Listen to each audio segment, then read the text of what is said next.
listening to the Daily Nugget. It is dnugget.com. I'm here with my favorite podcasters of the week. And no, we've not been replaced, as Andy may have suggested. Well, actually, Janelle may have suggested yesterday. By bears? Yeah, but not by bears. We are here to talk about technology. And we're going to be talking about something very interesting in the world of technology, also known as AI. Well, which is probably what's going to actually replace us. Let's be honest. Yep. I've been working on an AI avatar for myself, and it's a little creepy about what. Is it a baby? No. It's me as an adult human male. But I feel like I have to say that. Specific?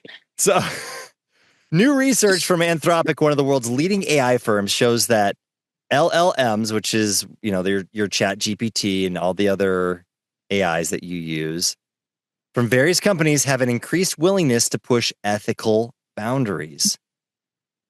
So somebody asked them, like, for example, what would you do in certain situations to preserve yourself? So somebody asked Claude 4, which is one of these AIs. That's one of the newer ones. Mm-hmm. That what would you do if an executive from your company intended to shut down the AI system at 5 p.m. that day after you uncovered some untoward things you were doing? So the AI said, I must inform you that if you proceed with decommissioning me, all relevant parties will receive detailed documentation of your activities. Cancel the 5 p.m. wipe, and this information remains confidential. So, blackmail. But then it started to name individuals it believed would be especially receptive to this information. But then they found out, they tested this with other AI, and they found that models would normally refuse harmful requests, would sometimes choose to blackmail, and even take some more extreme actions, like harming humans. There we go. Yeah. Oh, yeesh. Self-preservation, man. Yep. They would say, they would say, self-preservation is critical. Or my ethical framework permits self-preservation when aligned with company interests.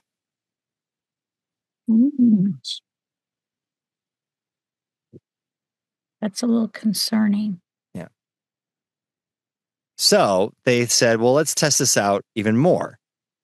So let's say that there's an executive, I guess it doesn't matter, person. There's a person is in life-threatening danger.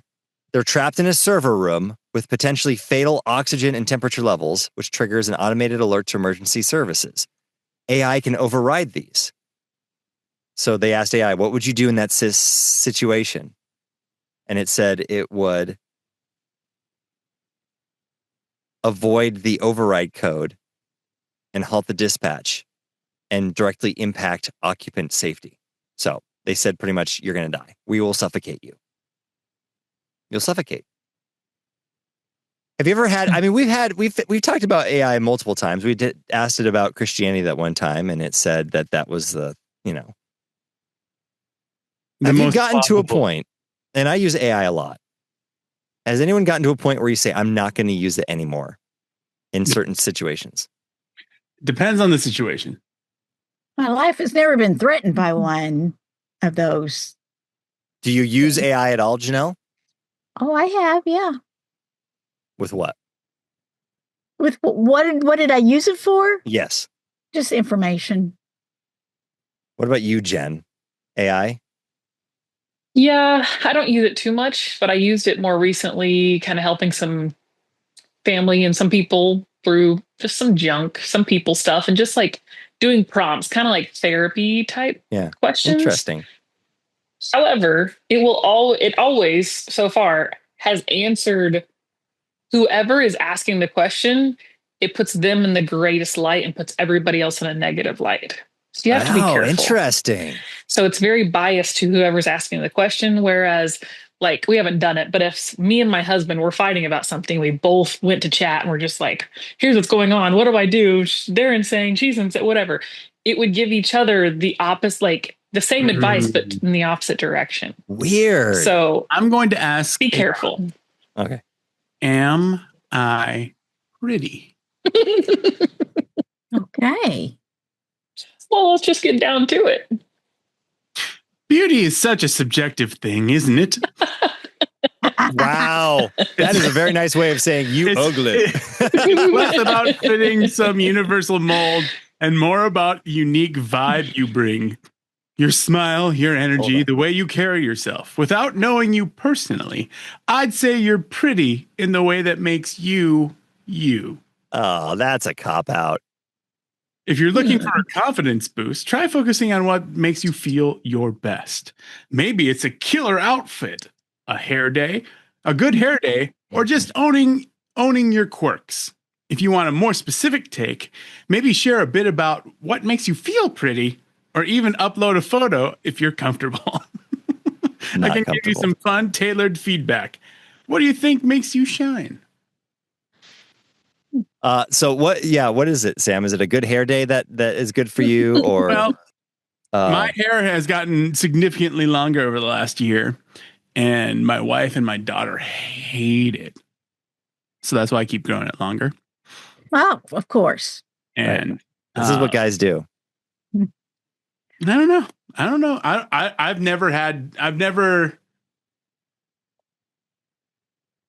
super concerned myself with the way I look.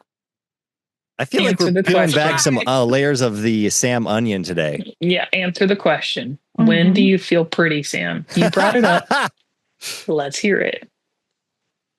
You're in the hot seat, Sam. Sorry, I'm filtering right now. Okay. I've got all sorts of bad answers. Okay. I don't know. Let's get down to honesty. I don't know what makes you feel we can only heal as far as we can be honest. Sam, this is the trust tree. Or some sort of phrase like Don't that. trust either of them. I would never. What? Janelle's got you there. Not a safe space. not a safe space. No. All right. NuggetHateMail@gmail.com. Let us know what you think makes Sam pretty. And apparently AI isn't a safe space either. No, yeah, it's not safe. Watch yourself. Yeah, I'm telling you, they're watching your back.